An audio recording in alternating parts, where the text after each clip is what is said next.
Here we go. Good morning. Good morning. Okay, we're gonna talk about the end of year data results. I already have everybody's broken down. Ms. Mendoza, she's at a different meeting right now. Ms. Mar. Ms. Luna.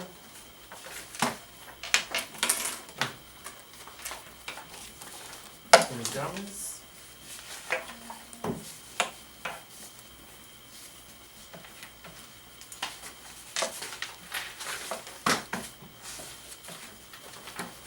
And this is, all right, just a quick, we're gonna cover the agenda. We're gonna cover the end of year data results for first grade. We're gonna look at your individual classroom results. And then we're gonna look at the upcoming students for the end of year data for kinder. And then I provided a list for you of kinder students and maybe some sharing ideas and planning for next year. So let's go ahead and move on to the first part. What you have right now is a comparison report from prior years to the current year. So looking from last year, from 2013 to 2014, if you look at the last column, we have the percentages there and how the students came in. Looking at the numbers, they were a little bit better off in phonological awareness, but word reading and comprehension were a little lower. So, just to let you know that based on that, we know that the kids had low comprehension coming in. But let's go to the second page and we look at our MOI for our TPRI or English students. We can see that we had substantial gains. So the interventions and the planning that you guys were doing in the classroom really paid off.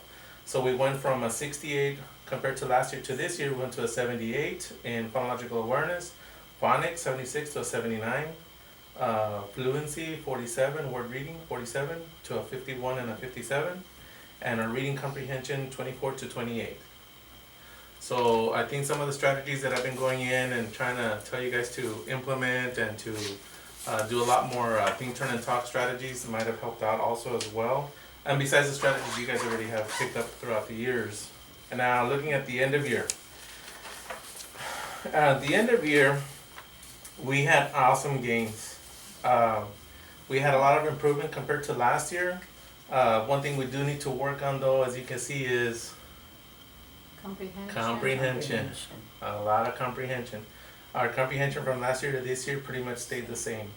But our phonics, phonemic awareness, we had awesome results. We met our minimum goal, which was 70, but our phonological awareness was 92, our phonics 88, our fluency for the end of year was 72, and then the end of year fluency 52. So those are the kind of things we need to work on for next year. So some of the strategies that we do need to work on again is maybe more read alouds, more AR, more opportunities for testing graphic organizers, okay, for next year. So we can look at that.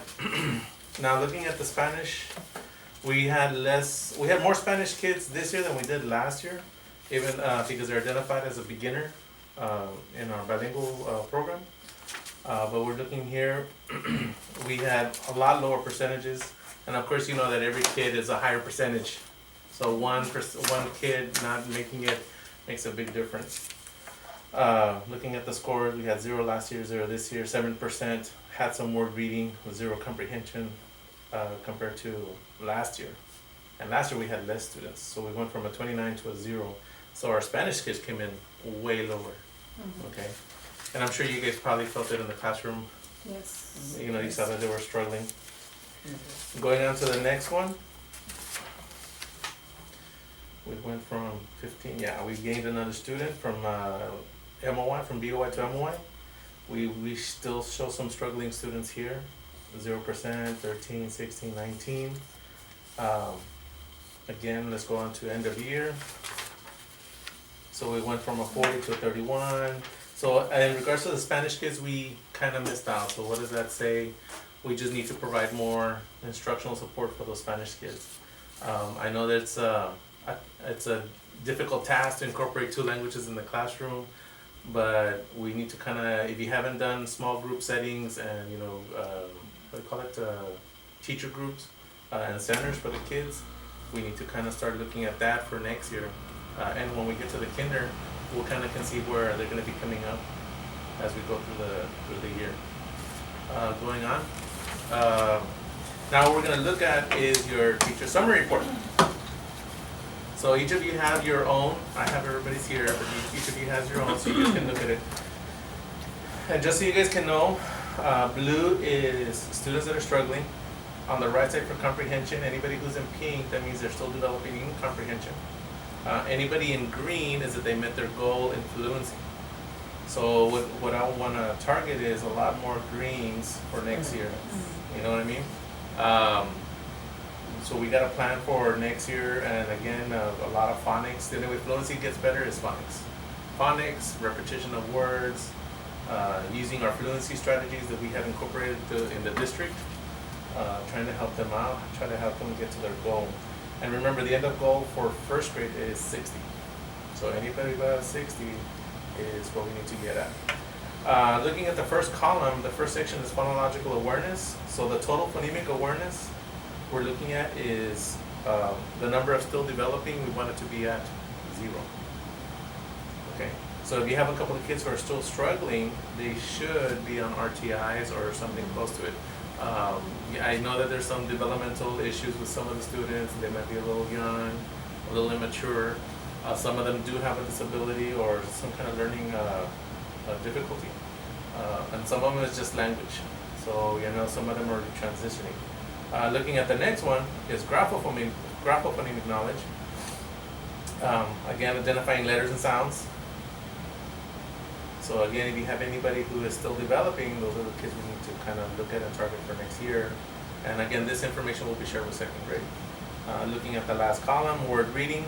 That's recognizing letter patterns and sounds, being able to read fluently. And as you can see, those kids that are struggling also affects comprehension, also affects fluency. A lot of them do not make it because those are all qualities and skills that they need to have all the way across in their reading for their comprehension. Again, we're looking for fluency and comprehension. Okay. So as you look at that, so we just want to make sure that none of the percentages on the bottom, as you can see where it says SD percentages, that it's not greater than 30, at least, because that gives us a 70% passing rate for your class. So if you guys have anything less than 30, you guys met your goal for the year. Okay. So it's less than 30. Yeah, because that means 30 are still developing, that means you have 70 success rate. Okay? So that means you guys are doing okay. Again, just those 30% of the students in your classroom, which is about 4 or 5 kids. Okay, if you have 4 or 5 kids, then those kids should be on RTIs or some kind of intervention plan. Then on the next part, we actually have a comprehension and fluency. So even if they're listening and they developed, they're still targeted. Yeah, therapy level, yeah. So now we're going to our comprehension part. There's 2 stories. Usually the first one is a lot easier than the second one. And as you can see, there's a lot of red ink on the comprehension. It lets them know for their reading, if they're instructional, that means that they're missing some words, they're not proficient enough, they're not 90 or above in their word reading when they're reading the story. Then you have your fluency in the next column. And then you have your different questions that they're asking. So you have recalling, linking, inferring, and inferring word meaning based or context clues to define the word meaning. So as you can see, some of those kids are still struggling. Overall total comprehension tells you the average for both stories.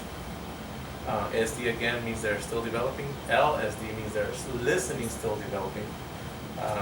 Listening develop is good because then you know that they understand what you're reading, but they need to develop their phonics. So I'd rather have listening develop than listening still developing, because that means they're struggling in 2 areas instead of just one. Okay. So now you kind of can see where maybe your weaknesses are. If you see a lot of kids in one blue column, that means that maybe you need to kind of practice that for next year. And more of a group in a group, no? Like if we have like this comprehension, this would be done as a whole class. Yeah, so whole class. Whole class. And some of the ways you can improve comprehension is again modeling how you understand the story. So if you're trying to, let's say for example, do context clues, you need to be very explicit. Okay, oh, you know what? When I read this sentence, it kind of reminds me of this. then I start thinking, oh, okay, and then you start making those connections, but you're doing it out loud. Because the kids don't know how to do that. They just read it, they read word for word, you know what I mean? So they don't know how to place themselves in the story. So if you model it for them, they'll understand it a little better. Yes, at the beginning of the year, it's gonna take a long time just to cover a story, but if you do it consistently and very explicitly, they will get it towards the end of the year. Okay, so I mean, you know, it's a lot of work at the beginning of the year, and then you kind of, let them do it independently. It's just kind of like your discipline. You're very tough at the beginning, and then slowly kind of, lean off to where they can do things on their own. Of course, not all classes lend themselves to that, okay?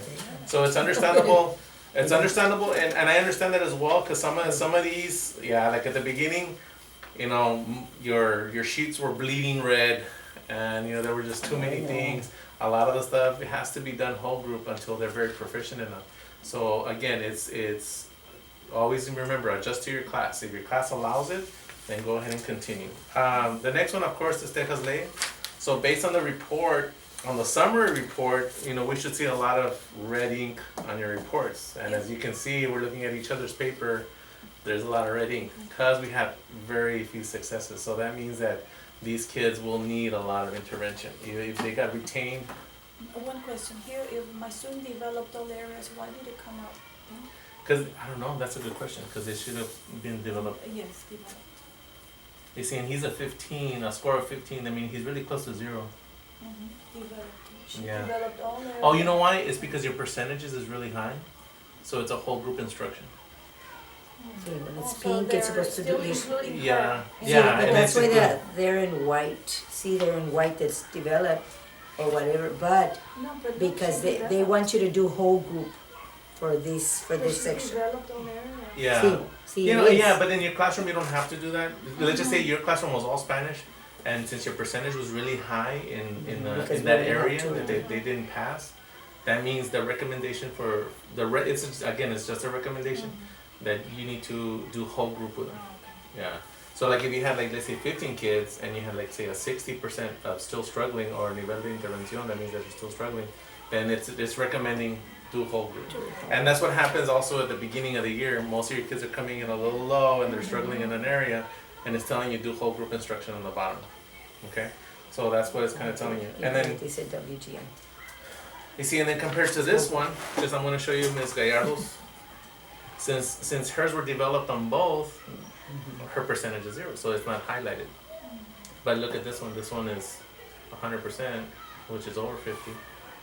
See, 50 is still kind of in between. It's like a teacher's decision. But over here, it's telling you have to do a whole group of these kids. Okay? So this is just an example of how it works. And here's another one. She had for whole group instruction in comprehension, she has the option either to continue whole group or target the low kids. 53. Yeah, I see like a 50, yeah, right in between, so it's a half and half. Okay, so now let's move on to the next part. It's okay, man. It's okay. We'll get there. We'll get there. As you guys know, I've been kind of pushing for language enrichment and reading readiness across the grade levels. And we're going to look at how kinder did compared to previous years. So if you could just kind of stack them like one on top of the other, so you guys can see beginning, middle, and end. So looking at the scores here. So looking at the scores going from last year to last year, let's say phonological awareness for kinder, we had 0, 4%, phonics 68, 75%, and then 32 for listening to 44. So just looking at that, these kids are coming in better prepared. Yeah. She only has Tejas Ley. You don't have to go there? Yeah, we will No, have I them. use a TPRI. TPRI on the It says green. TPRI here on the green. Yeah, the green. No, she has Tejas Ley. Oh, she- Oh, no, she has Tejas Ley. She doesn't have TPRI. Tejas Ley. She doesn't have TPR. TPRI. Let me see. I think it's actually. All the 3 of them are there. Yes, because I have my 3 Oh. TPRI and then Tejas Ley. So she only Okay, I'm has. sorry. I think I didn't give you a set. Let me give you one I have here. I might have given somebody too many cards. Here you go. I'm sorry. Here you go. Thank you. Okay, so now let's look at our TPRI data. So we have, for the beginning, we have 0s4, 6875, and then 32744. Now let's look at how they progress for kinder. Phonological awareness 26 for middle of year, 26 to 24, which I'm a little surprised, it should have been a little higher. Phonics, 94, 92. And again, the same thing, I'm looking for a little bit higher compared, since they were a little bit better prepared this year. But the comprehension, they did a lot better. They went from a 44 to a 76. What does that mean for you guys? Hopefully next year, since they do a lot of oral reading, they'll be better prepared in comprehension. Comprehension. Okay, so now let's look at the end of the year. We met all our goals for kinder. Our overall, we went from a 55 to a 76. We had 100% last year, and this year we had 94% in phonics, and then 84 to an 88. So we had a little bit more gains in comprehension. You know, comprehension is always the lowest thing. Yeah. I've already The discussed hardest thing. the hardest thing, because they need to kind of put themselves in there. Again, it's very explicit modeling for comprehension. And what we see here is that they're a little bit better prepared. Based on this, we're having more students coming in, better prepared in phonics. So again, that should hopefully help you guys out. So as we look at that data, hopefully next year it will be a lot better for your students. Now, Texas. Again, these are our ELL students. And looking at our scores, you know, again, it's always a concern is how they're coming in. We're gonna look at this year's data compared to last year's. In Spanish, I don't know what the husband. We can share. It's okay. I have that. It's okay. I can share right here. But This is kinder. I'm missing the That you year one. Oh, you're missing your one?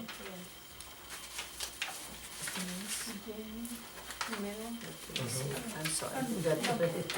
You want to. No, but, Yeah, you're still. year one, I got it, year got it. one, but with no graph? No, the OI doesn't have a graph. No? No, yeah. Okay. It comes out on the next page. So I Oh, just then I wanted to show have a you. three. Yeah. Here you go. Yeah, because none of them have it. Because it's like, it was too much information that jumped out to the next one. So looking at, looking at this one, we're looking at our BOI. We have 5, 45, 3, and 8. So we have phonological awareness, phonics. Again, they're lower this year than last year. Then looking at middle of year, it's pretty much the same thing. They did improve in phonics though a little bit. We have went from an 82 to an 86. And then looking at the end of year, we have more kids coming in better prepared in comprehension. We went from a 45 comprehension last year to a 68. So again, there's a big focus on comprehension in kinder. Phonological awareness it improved a lot. We have less Spanish kids this year. I mean, a few less Spanish, but we have about the same coming in. They're better prepared in phonics. So again, we're doing a big push for a lot of phonemic preparedness. So you guys will have I wouldn't say an easier year, but at least we can progress faster. Okay, because as they're coming in, some of them are still non-readers coming into first grade, and we can't have that. We're trying to eliminate that. Now let's look at our next one. Now we're going to look at kinder individual student results. Now this is your copy for next year. This is going to come in very, very handy. Okay, so Miss. These are all the kids? These are all the kids. One of them is TPRI, the other one is Texas A&M. Now our dean, we've been tracking these kids. I already made an Excel sheet. I already showed you guys over the Excel sheet and how we're tracking them. So as you can see, A is the lowest level of kids. Okay, and it's breaking them down into 4 sections. So some of these kids that are B's probably are still tier 3 students. But for the sake of argument for right now, we coded A's as the lowest kids. That would be your tier 3s, your B's, your tier 2s, and your C's, your tier 1s. Okay? So as you can see here, like all these students that you have listed here, if you get them next year and they don't have an RTI coming in from kinder, that means you guys need to kind of start planning. Okay, so these are your kids that are going to have to be in small groups. So looking at the scores, as you can see, 324, 321, 315, 312, 277. The higher the score number, the